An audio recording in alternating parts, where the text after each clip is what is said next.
So the next episode is something special I never did before, and I don't know how it works out. I only did it because my initial plan for April was to fly to Bangkok, spend 2 weeks there, do a little bit of setting, then go over to Singapore and help opening a gym and do a workshop, and then go from there to Australia, visit my friends, and set there and offer workshops for 5 or 6 weeks.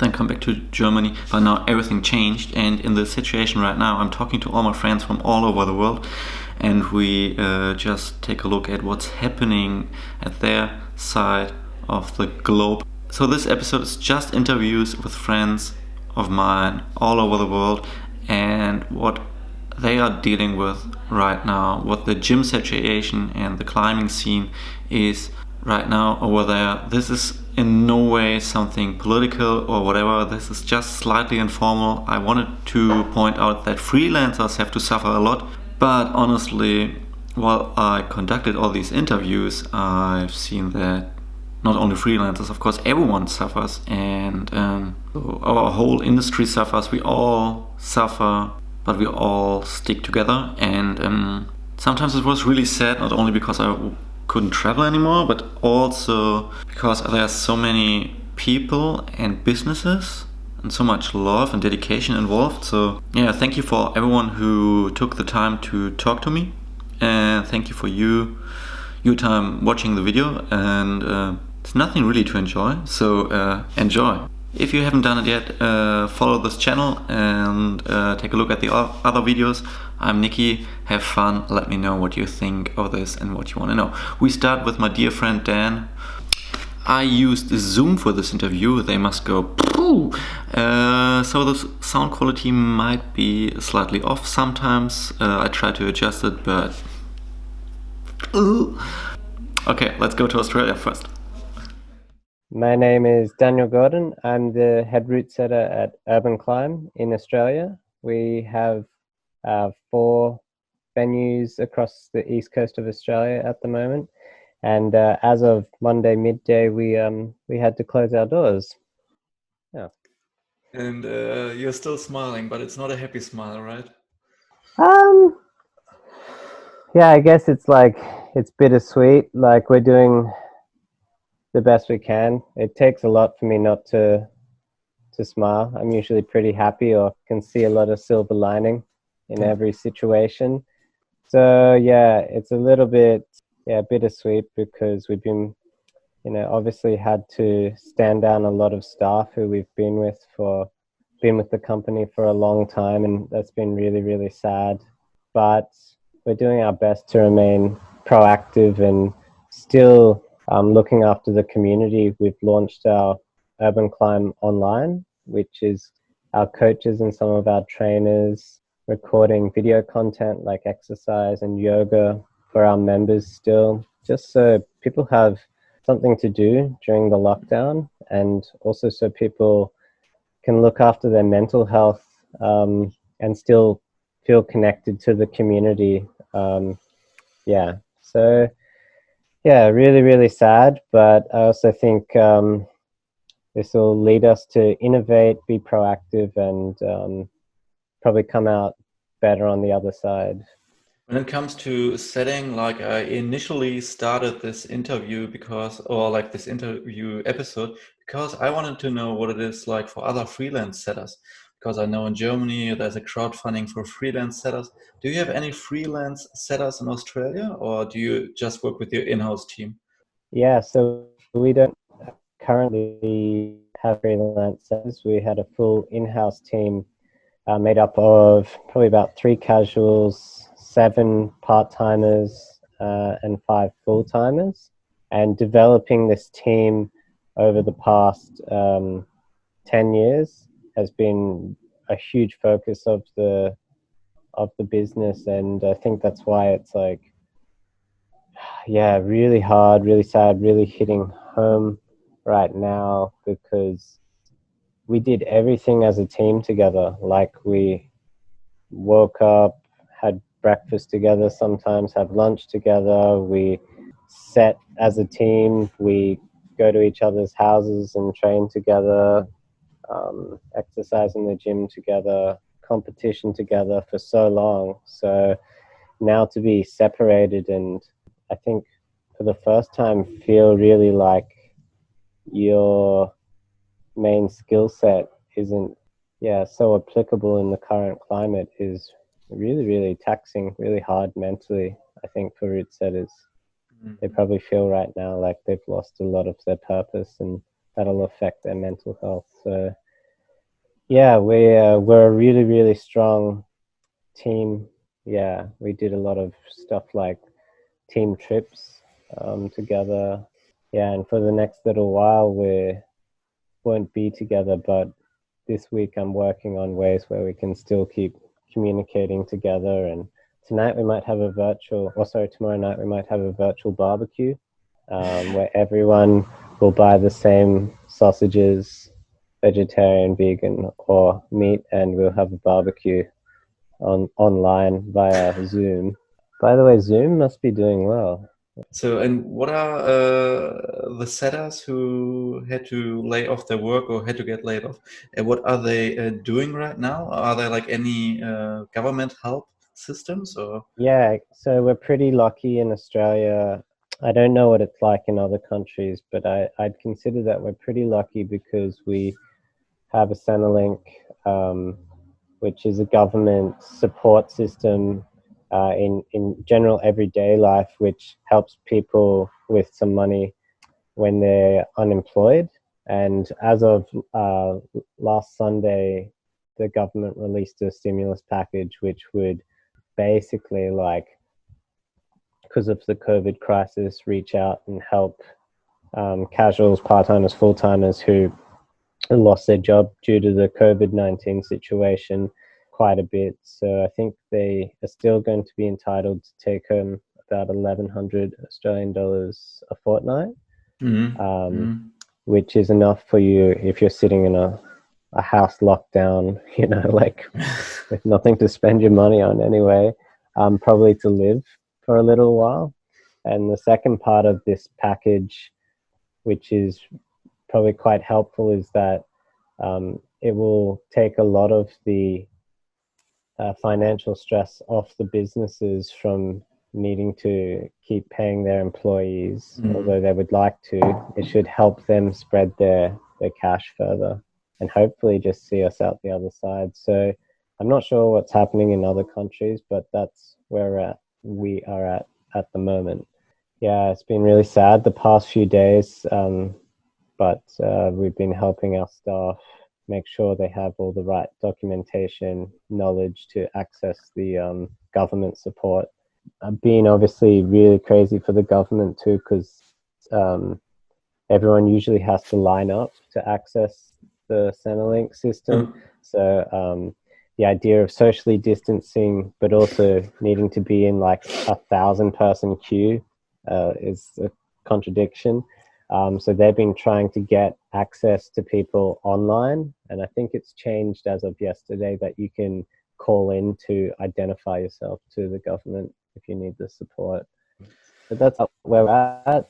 The calendar are in place at the moment, and from here we'll switch our attention to helping people in our team just stick together via Slack or Zoom. Yesterday we had a origami lesson with one of our route setters, James Douglas. That was really cool. So the team could just sign into Zoom and all learn how to make a paper crane. So lots of stuff just to keep us together, connected, make sure everyone has what they need to get through the crisis, whether that's just love and interaction or toilet paper. That's a crisis in Australia right now. TP. So thank you, Dan, for this brief insight on what's happening in Australia. I hope you will make it to the other side of the tunnel. Keep a lot of toilet paper around you, and thank you for your time to talk with me about what's happening in Australia. Anytime. Okay. Thank you, Nikki. Hi, I'm sitting here with Bryan. Bryan, you are from Singapore originally, right? Yes, I'm from Singapore originally. But where do you live nowadays, or what? So I've been in Australia for the past 2 years. This is my fourth year living in Australia. But at the moment, I'm just sitting in Singapore due to the virus. Why did you go to Singapore? Were you forced to leave Australia? Oh, right. Yeah, because of the new virus outbreak, and I'm Mm. studying physiotherapy, which requires a lot of hands-on placement in the hospitals. Mm. So for new virus, it gets very complicated, and we're not sure if placement can still go on due Mm. to the virus and the patient contact. So decided to just hold a semester for this period and just delay my graduation. Mm. Yeah, back in Singapore at the moment. Yeah. Being back in Singapore, how different are the climbing scenes right now? Can you still climb in Singapore? I think at the moment gyms are not closed yet, but looking at the news report like just an hour ago, Mm. there's a chance they might be closed really soon due to Mm. like policies. Yeah.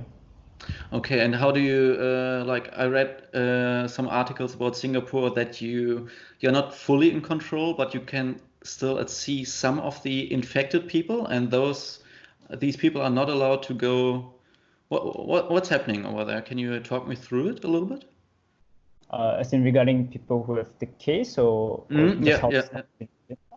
So generally, if you've been in contact with any clusters or anybody who has been confirmed to the virus, you just got to stay in house for 14 days. Some new policies coming up is that even if you're arriving from any countries, even if you're Singaporean, you got to go straight into a 14 days isolation.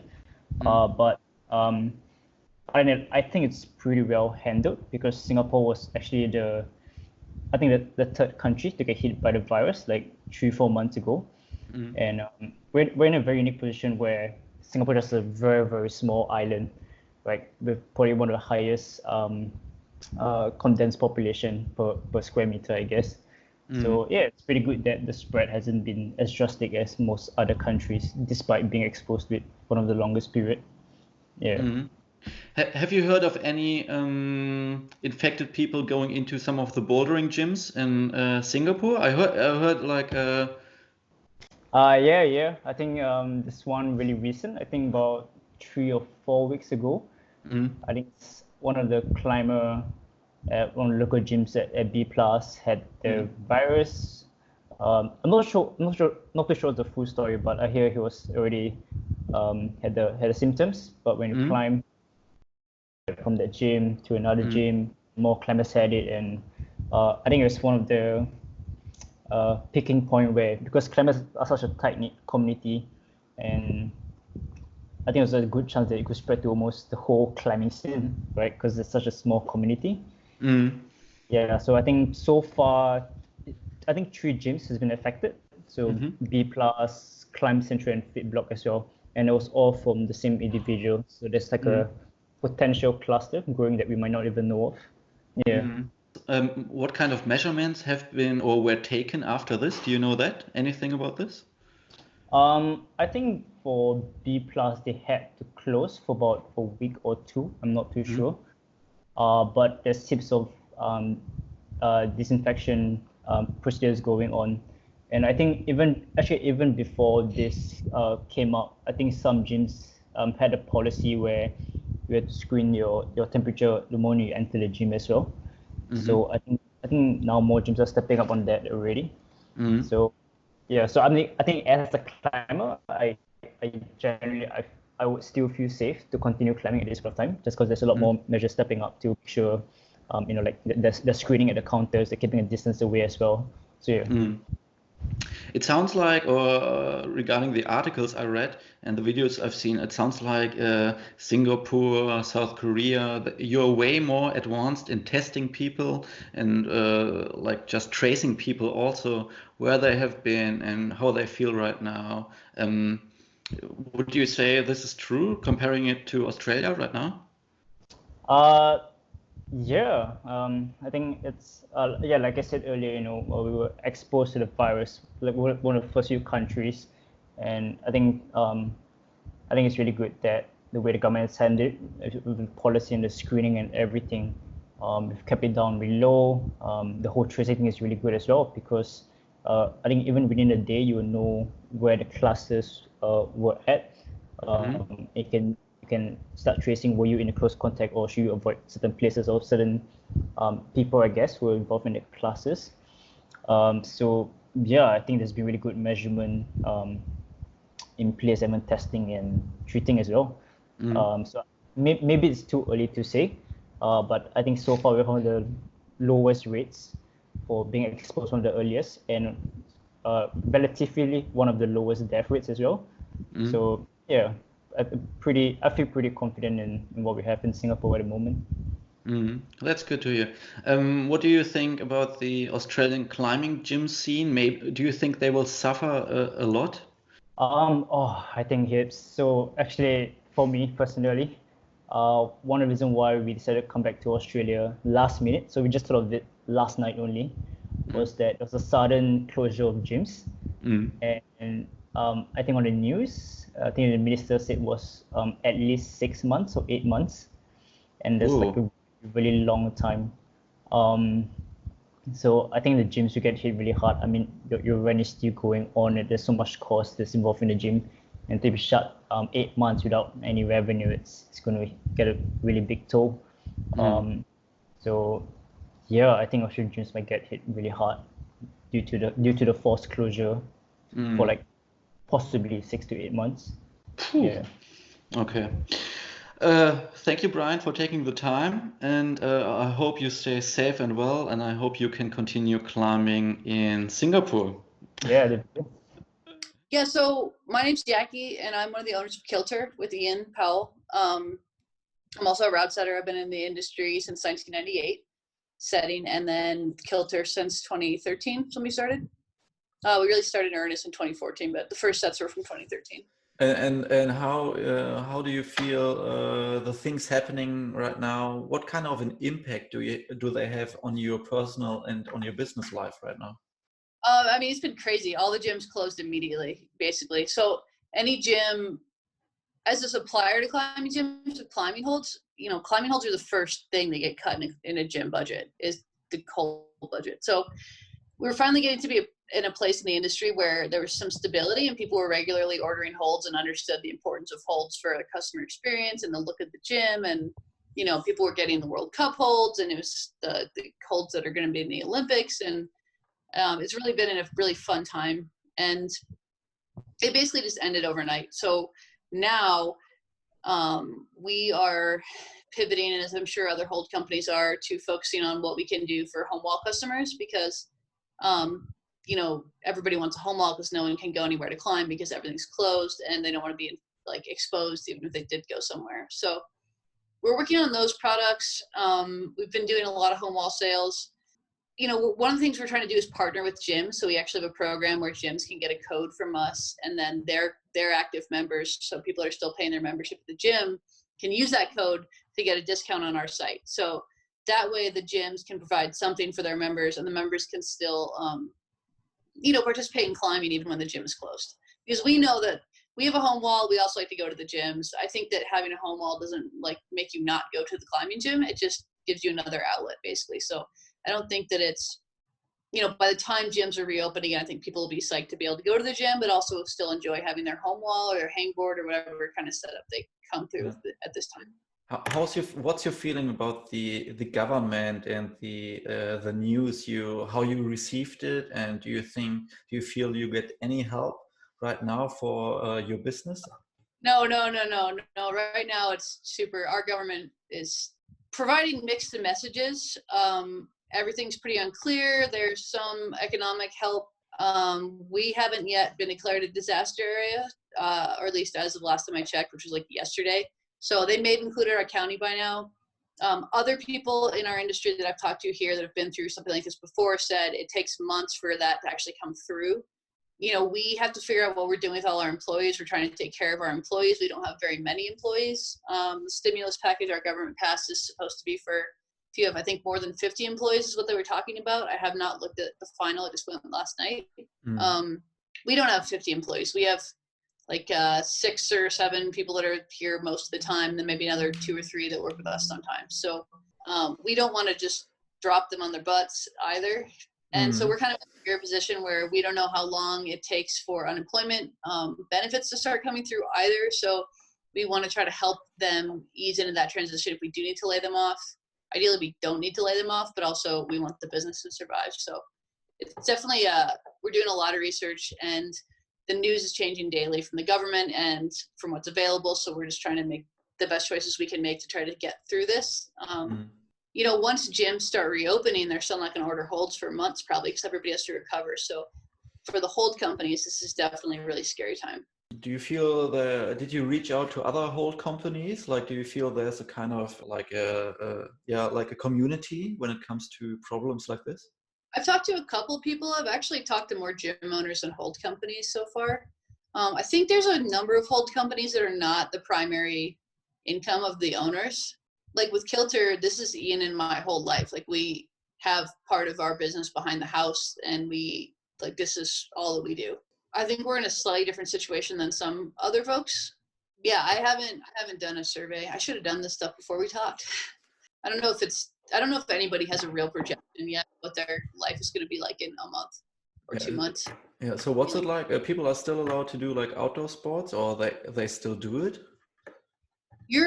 The government's kind of saying, yeah, you can go outside, but then too many people are going out, so areas are getting closed because people are not social distancing at all outside. So then you get these trails with like tons of people. Like in Squamish, they closed the Chief because there's so many people there.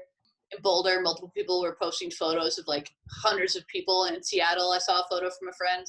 People aren't understanding that like it's not just being outside makes you invincible. Like it's your distance to other people and your interaction. So we haven't been going out running or climbing because we don't have time because we're trying to figure out what to do with the business, and B, it doesn't feel responsible to add to the number of people that are kind of using space.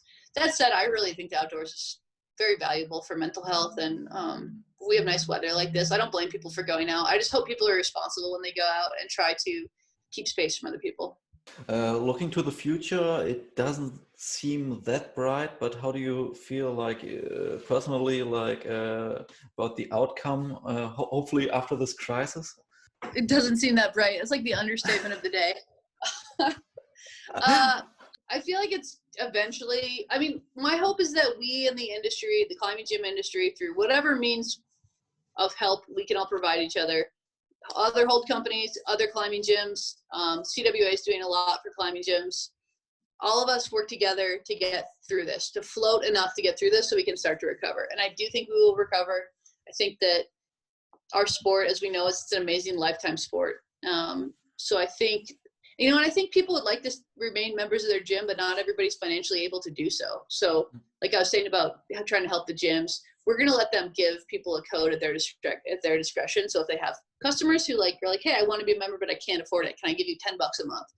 That's still somebody who's trying to contribute to the community. So hopefully we as a community can help each other enough to kind of limp forward until we can get back to normal. Although I don't know if we'll ever be back to what we consider normal, because I think this has woken a lot of people up to kind of the impact we have on each other. The spread and the speed of the spread of this disease has been maybe not incredible. It's obviously how the world was set up, but I don't think that most of us would have been able to predict how it's gone, how fast it's gone, and the way that it's spread, because we all kind of were living in this illusion of security in some ways that has now been shattered. And we are privileged to work in this industry. It's a fun industry, it's recreation, and I appreciate that. I'm sure everybody that works in this industry appreciates it. And, we all could go do something else, but also like there's only so many something else's to do in the world. And we're not the only industry hurting either. Tons of industries are just as, screwed as we are. So I do think we'll recover, but I think it's going to take a while. Because like say this goes not as bad as the worst, but better than we think it could, and everybody reopens in June. Gyms are now having to recover from 4 or 5 months of lost revenue. They're not going to buy holds till next year at the earliest. And it's not because they don't want to support us, it's just because they can't. They have to spend their money on, recovering for their staff and making up for that. Like, I don't know what's going to happen with, so there's been a lot of talk of like rent and mortgage abatement, but I think that depends on your landlord. And I don't know if those are going to be if it's just gonna like, if you have a mortgage, is it just gonna push the whole thing back, or are they gonna expect you to do some kind of, are they gonna push it back but you get more accrued interest for the month you didn't pay? Because that could be more damaging than trying to find a way to pay the mortgage. So I don't know. It's not too bright. Jackie, thank you 100 times for taking the time to show us your side of this story and what you are doing right now and making through. And I'll say goodbye right now for this recording, and see you soon. Thanks, Nikki. I appreciate you collecting this info from everybody. Yeah. So my name's Ben Norman. I am the head setter at Yonder, which is a bouldering gym in London, North London, and we've been open about 18 months. I'm also the co-founder of a business called Impact Routesetting, and we run coaching classes and workshops and courses all across the UK. I also work freelance part-time at loads of different walls around the UK as well, Routesetting. And so what's the situation right now for you being like the headset of Yonder? So we've been officially closed for about a week now. It was, in the UK, it was a bit of a grey area. We didn't have a strict line particularly as to when to close, so we decided to close about a week ago, and that was before we were told officially by the government that we had to. So that was I think you could have stayed open for another 3 or 4 days past us, but it was a big moral decision as to whether we should be letting people in or not, and we decided that it was kind of not responsible to still be letting people in. So we're in a bit of a difficult situation at the moment in that, from our government advice, we could probably still go in and work, as in like I could go in and set, and there's a lot of stuff we want to do in the gym. But at the same time, we're being advised not to leave our homes unless we have to, unless it's necessary. It sounds like the same as you guys, unless like the exceptions are like food, medicine, and the government has said we're allowed to go outside and take one form of exercise a day. So at the moment, we're not working and the gym is shut, is our current situation. For you, are you full employed? Like, do you still receive and get a wage, a payment? Yeah, so my situation at Yonder, I work 3 days a week at Yonder, and then I make up the rest of my my earnings from freelance work as a route setter. So I set a lot around London, but a bit further afield as well, and do quite a lot of events nationally. And I also run this side business. So the deal in the UK that the government has just announced, trying to be as simple as possible, is that anyone who would have been laid off without any work, the government will cover their wages up to 80% of that value. So that puts me in a situation, quite a comfortable situation, in terms of even if I can't do any work, I know that I'm going to get up to 80% of my wage. So that's kind of the situation if you're employed at the moment. It's the government have taken some pretty big, quick action to make sure those people are relatively safe. I think they've done quite a good job of that. And the other part of the job, being a freelancer, can you tell me what the other freelancers are doing right now, or what kind of problems they are running into? The vast majority of people, it's definitely true for me, for most of my work has kind of just been cancelled in the space of a week. Most people's work kind of got cancelled, and that's pretty across the board. I think there's not really anyone who's still getting freelancers in for work. So currently there's no help other than our standard benefit system. So for unemployed people, which is like £4 a week, I think, which is like really, really minimal, like not really enough to live. They're talking about things they can do to help freelancers, but obviously it's a really complicated situation with working out how much people owe, how much people earn, and how much they need to support themselves. So whether or not something like that will come into place is, I'm not sure, but if it is going to, it's going to be a little while. So I think there's a lot of freelancers in the UK who are worried, who are struggling for money, or know they will be struggling for money in the next month or two. There are a few walls that have, in different ways, have supported freelancers. So some walls, I know, there's a group in London of walls, and they've they've offered to pay for booked work in this time period, with the deal that the people can make up the work afterwards, so they can come and do a day of work afterwards. There's another wall I know that's paid, and this is something we're looking at as well, is paying like a 2-week period. So if we cancelled someone and it's within 2 weeks, then we'll pay for that day of work. But obviously, looking in the long run, a lot of people in the UK book work 6 months up to a year ahead. And a lot of that work in the next 6 months has just disappeared, basically. Looking at the UK, would you say you have rather more freelancer settings, or do you have more in-house setting teams?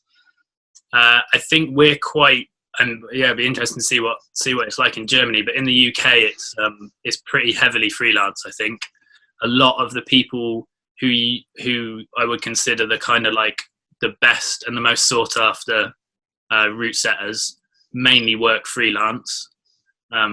So a lot of the people, if you look at the people who are enlisted by our national body to do route setting for the national competitions, almost all of them are freelancers, pretty much full time. Some places have in-house teams, but a lot of places are quite reliant on freelancers, like regularly coming in. In Germany, it's a mix, because like most of the big gyms, they have for sure a head setter and maybe 1 or 2 setters like semi-employed. They are still working as coaches or desk staff, but we still have like many freelance route setters, like going to university and setting next to you doing their studies is just really good in Germany. Usually it's hard to compare. It's just like really interesting, like how many countries have freelance setters. For Australia, for example, I know that they don't have that many freelance setters. They usually work with an in-house team, full employed, which is a big problem like nowadays. Yeah. So I think I would say in the UK that it's definitely swayed more towards freelancers. I don't think there's only a handful of walls that don't use freelancers. In fact, there might not be. I can't think of many at all. So to different extents, some of them rely on freelancers entirely. I know some don't have any employed setting staff, and all of their work's done by freelancers. Even the person acting as a head setter is actually a freelancer. They just get paid for their work. So, I think in that regard, the UK is pretty heavily affected by this. When it comes down to the rent and the landlords, do you know if there's anything happening? I know like that some landlords in Germany don't want to get the rent from the climbing gyms because they know that they don't get any income. So I think it's a difficult one, and it's kind of case by case. There's been a lot of relief on other things. So we pay, I don't know what it's called in Germany, but there's something called business rates, which is basically a tax on your business building. So the larger your building, the higher rates you have to pay, and that's to the government. And all of that has been cut until the end of the year. There are a lot of the outgoings have been cut down quite drastically. Yeah. So my name's Ben Norman. I am the head setter at Yonder, which is a bouldering gym in London, North London, and we've been open about 18 months. I'm also the co-founder of a business called Impact Routesetting, and we run coaching classes and workshops and courses all across the UK. Drastically, like staff has been covered, rates are down, but still things like rent, some people will have to pay it. There's no government incentive yet to stop it. It kind of case by case, and same for all the other little bits.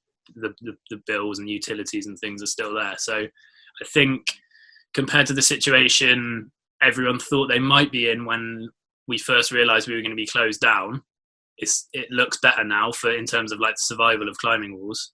But I think there's probably still a lot of people out there across the country who are really worried that if this goes on for a month or more, then they're going to be in real trouble. Are there any like actions you have taken or like were taken for the freelance setters? I heard of some GoFundMe crowdfunding. So we've started at Impact. We've started a GoFundMe campaign. We've just tried to get out there as much as we can, and the response has been amazing. Like we've had so many people donate and share and things.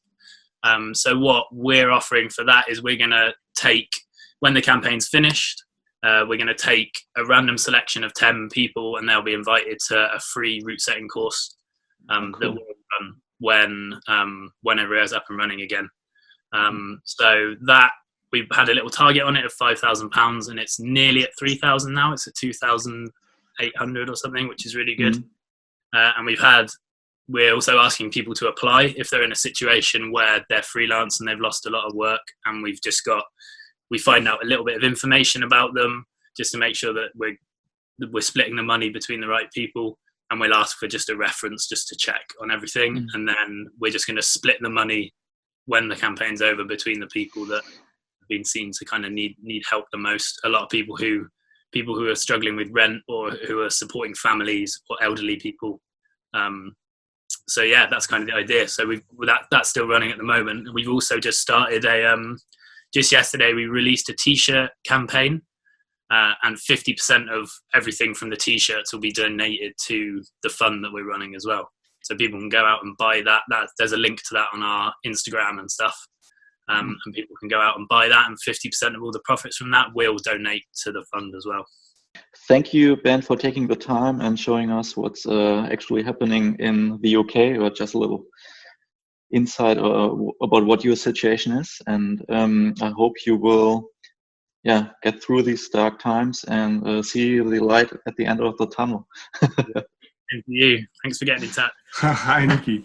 I'm CEO of a company. It's called, it's named Climb in Klettersport, and we are running a climbing center since nearly 15 years. We opened Boulder Gym and an event location 3 years ago.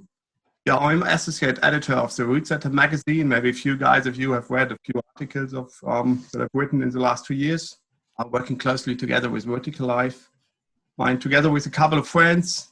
Nikki, you was part of that. We developed the Hardmost Boulder League to one of the biggest boulder competitions in Europe. And since a couple of years, I'm working more and more as a consultant for the climbing gym, or the indoor climbing industry, in all questions around climbing gym management. And as a CEO of different companies, how are you influenced right now? Now it's one company, but we're having two gyms, and they are locked down. They're closed since nearly 2 weeks now. So I'm at the moment I'm focused on manage the crisis. So to develop solutions to reduce the costs, to reduce the risks that we have. And most important part right now is to save liquidity, to be able to develop solutions. That's maybe the main job I'm doing right now. And are you only focused on your gyms? You mentioned that you work as a consultant, or do you work closely together with all the other gyms as well? Yeah, right now I try to share all information I have with the indoor climbing community, especially in Germany. I'm not getting money for that. It's just I seriously would like to help the community, the indoor climbing industry, to survive this crisis. So I share all my knowledge every day on a Facebook and Instagram video with some useful information focused on the inter-German indoor climbing market. But also right now I develop some useful information that we will share together with Vertical Life in the next days. It could be important, useful for the international indoor climbing community. How do you feel on a personal level? Do you feel are you afraid, or how do you cope with these situations and these times? It's a bit more than 2 weeks ago when I realized, okay, this will hit us totally. So we will not be able to stop this development of the coronavirus in Europe. And I spoke to Matthias from Vertical Life in Italy, and he told me a bit more what's going on in Italy. And from that point, I was sure, okay, we will lock down our gyms, we will close our gyms, and I was totally afraid. So it was a mix of being afraid of the virus, maybe kind of afraid that, like everybody is, and it was totally afraid of that I will lose all my company and everything I invested into that business. So I was really afraid for a couple of days, couldn't sleep for 2 nights.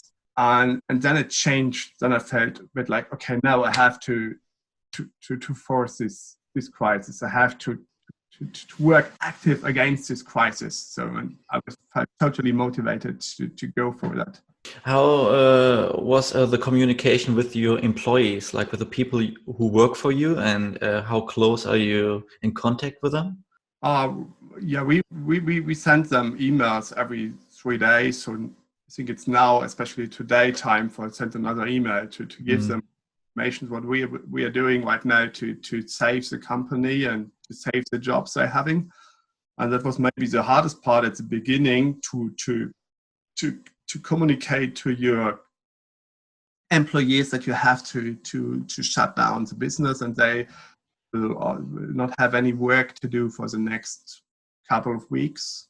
I spoke to parts of our team a week before we closed our gym that this could happen, and they were all like, "Oh, why are you telling us?" And I said, "Yes, I see this will happen, so we should be prepared for that."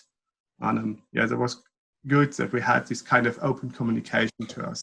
How do you feel like the government reacted? Do you feel well prepared, or do you feel like the help is sufficient?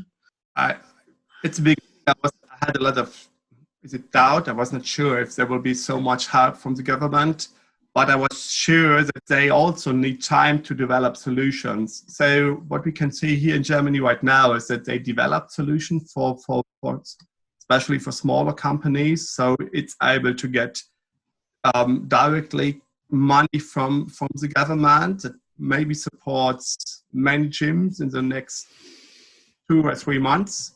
That will be money that we don't have to pay back. And for sure, there are solutions to get more credits from the bank, but I don't see a serious solution in kind of credits that we can get because we have to pay them back.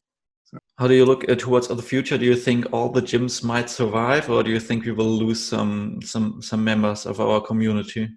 Oh, it's difficult to see, but maybe there will be gyms that were struggling before. So they maybe were closely or nearby a crisis before, and maybe they will not survive this crisis now because they were struggling before. But there were many others that are very well organized, very well structured, and were able to survive this crisis because they find solutions. And we should not forget, we had a really healthy market. The indoor climbing industry growed fast, but it growed from my point of view really healthy. So there was not too much risk taken, and we had. Let's look back into 2019. We had a lot of interesting meetings. CWA summit in Colorado. We had this topic climbing. Was more involved into the huge sport trade shows all over the world. So everybody was looking on our sport. We had the Olympic Games in front of us. So everybody was really optimistic about the development of climbing and the indoor climbing market. And this will not break down and stop totally now. Now we break. Yeah, and I'm quite sure if we find good solution, we will come back on track in a couple of months. Oh, that's a nice vision. So I thank you for your time, Christian. I hope you'll make it through these dark times and see the light on the other side of the tunnel. And we will see each other soon. Fingers crossed. Thank you, Nikki. Bye. Oh, you made it through. Next episode will be with Caleb from Canada, Hueftle, who's about to open a gym in Singapore, Ward, Ryan and Brandon from Earthtrack, Granite Movement from the United States. We will talk to Juliane, a German podcaster, Peter, the manager of some DIY gyms in Germany, and Jake, one of my best friends from London. So stay tuned for the next episode.